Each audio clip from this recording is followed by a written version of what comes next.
Mavis Staples stood at a microphone in the Los Angeles Coliseum on August 20th, 1972, in front of 100,000 people. The ticket had cost $1.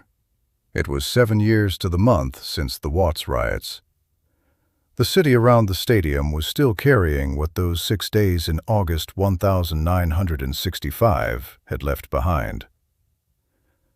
When she sang the first line of "I'll Take You There," the 100,000 people sang it back. Not the way an audience responds to a song it recognizes.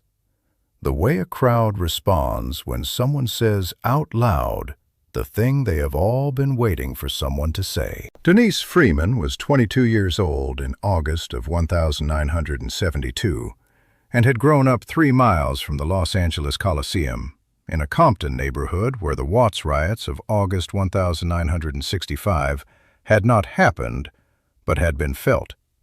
The way events of that scale are felt across a city, not as noise from a distance, but as a change in the quality of the air, a shift in what was possible to say out loud. She had been 15 in August 1965. She remembered the smoke visible from her front steps on the evening of August 13th, the column of it rising from somewhere in Watts, dark against the late afternoon sky. She remembered her mother pulling the curtains. She remembered the sound of sirens that night, continuous, the specific frequency of a city in which something had broken open. 7 years later, she was standing in the Los Angeles Coliseum with a ticket that had cost $1 next to her mother, in a crowd of 100,000 people who had come to the same place for the same reason. She had heard about Wattstax from a woman at the laundromat who had described it simply. Stax Records is putting on a concert. All the artists. $1. Denise had bought 2 tickets the next day. The Wattstax Music Festival was organized by Stax Records and the Watts Summer Festival, and held at the Los Angeles Memorial Coliseum on August 20th, 1972, 7 years to the month after the Watts riots, which had begun on August 11th, 1965, and had lasted 6 days, ending with 34 people dead, more than 1,000 injured, and approximately 4,000 arrested. The riots had been the expression of something that had been accumulating for years, the compression of poverty and police violence and political exclusion that the Watts neighborhood had been living inside of, finding its way out in the only form the situation had left available. 7 years later, the neighborhood was still Watts. The things that had produced the riots had not been resolved, but something had shifted. Something in the language available, in the music that had been made in the years since, in the specific confidence of a people who had decided that their culture was worth a public accounting.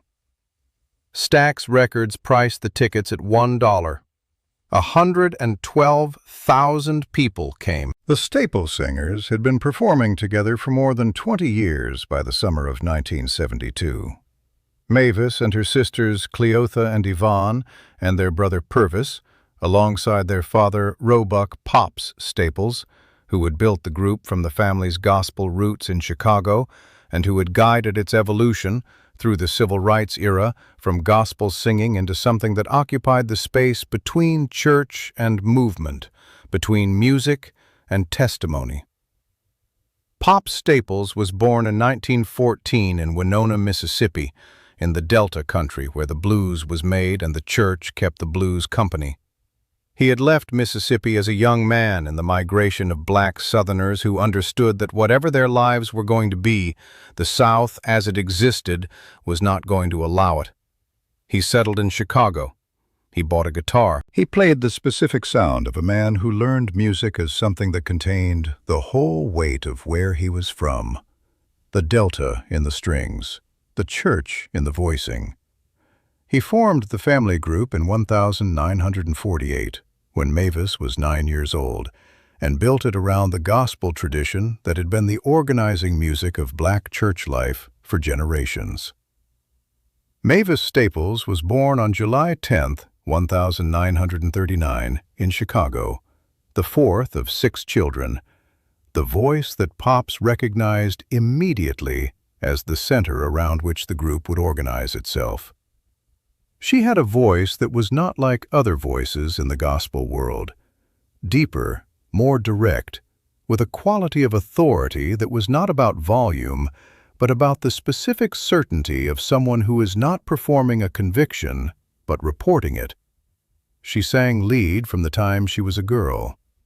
She had been singing for the public for more than 20 years by the time Wattstax arrived, and the years had not diminished anything. They had given the voice more to carry. The Staples singers had moved into the civil rights movement's music in the 1960 seconds, had performed at marches, had been among the acts that Martin Luther King Jr. specifically requested when he needed music for the movement's gatherings.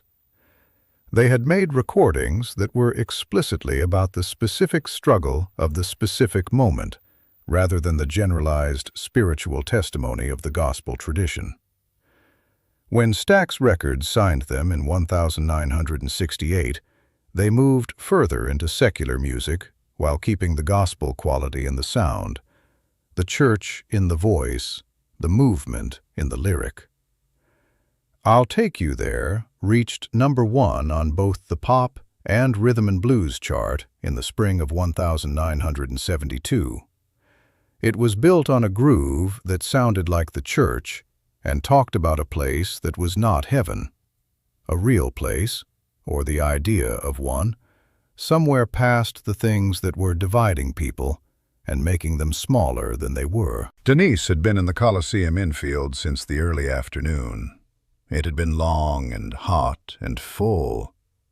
Isaac Hayes had walked out in the gold chains and performed with the authority of a man who had decided what he was going to look like in front of 100,000 people and had not asked anyone's permission. Rufus Thomas had danced across the stage at 61 years old and proven something about age and the desire to move. The crowd had been warm all afternoon, the specific warmth of people who are together and know why they are together. When the Staples singers were introduced, the crowd's quality changed, became something more focused. Pops walked out with the guitar, then Mavis. She stood at the microphone. She looked at the crowd, not the scanning look of a performer assessing the size of the room, but the direct look of someone who has come to say something to the specific people in front of her and is making sure she has their attention before she begins. She had it.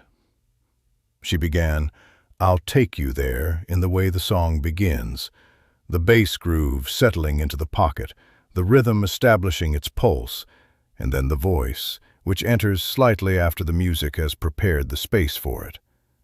The first line. The crowd began singing before she reached the chorus. Not a few people in the front rows, not the section nearest the stage. It moved across the infield the way a wave moves across a body of water, the sound building from section to section. 100,000 voices finding the same words at the same moment and giving them back to the woman at the microphone, who received them the way you receive something when you have been carrying it for a long time and have finally found the people you were carrying it for. Denise was singing. She knew the words, had known them since the record came out, had sung them in her apartment and in her car.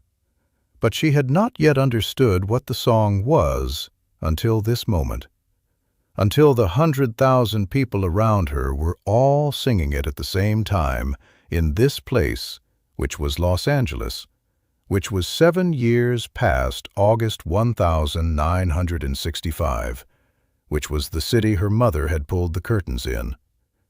The same city, something different happening inside it. She was crying. She was aware of it without it being her main awareness. Her main awareness was the song and the crowd and the voice at the front of all of it, which was still there, still holding the center of the sound even as the crowd filled in every space around it. Mavis did not stop. She did not slow down for what was happening in the crowd. She sang through it and with it, and the crowd sang through it and with her, and the sound the Coliseum contained in those 3 minutes and 30 seconds was something the people inside it, and the people who watched the documentary later, and the people who heard about it from the people who were there, have all struggled to put into words, because the words available are smaller than what happened. The Wattstax documentary was released in 1973 and stands as one of the most important records of Black American life and music in the early 1960s. Not just the performances, but the interviews with the people of Watts themselves, the testimony of a community accounting for what it had been through and what it was still carrying. Mavis Staples was inducted into the Rock and Roll Hall of Fame as a member of the Staples Singers in 1999. She continued recording into her 80s, releasing an album at 77 that was received as one of the best records of that year. The voice that Pops had built the group around in 1948 was still there, still doing what it had always done. Pop Staples died on December 19, 2000, in Dolton, Illinois. He was 85 years old.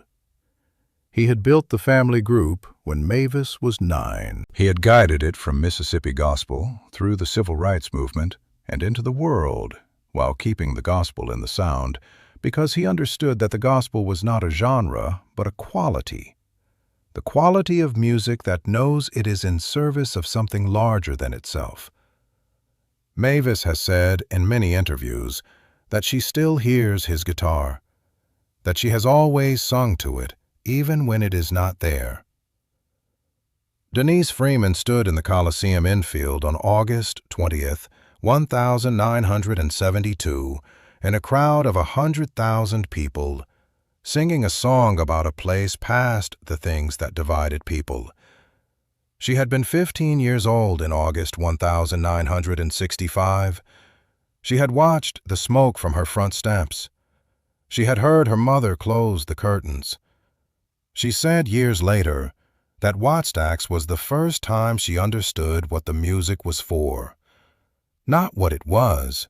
She had always known what it was. What it was for. She said, it was for that. What happened in that stadium. That exact thing. Not the concert. The 100,000 people finding the same words at the same moment. Subscribe to Untold Soul Legends. Every week we find the moments behind the music that changed everything. The comment section is open. Tell us which soul legend story you want to hear next. If this one stayed with you, share it with someone who needed to hear it today.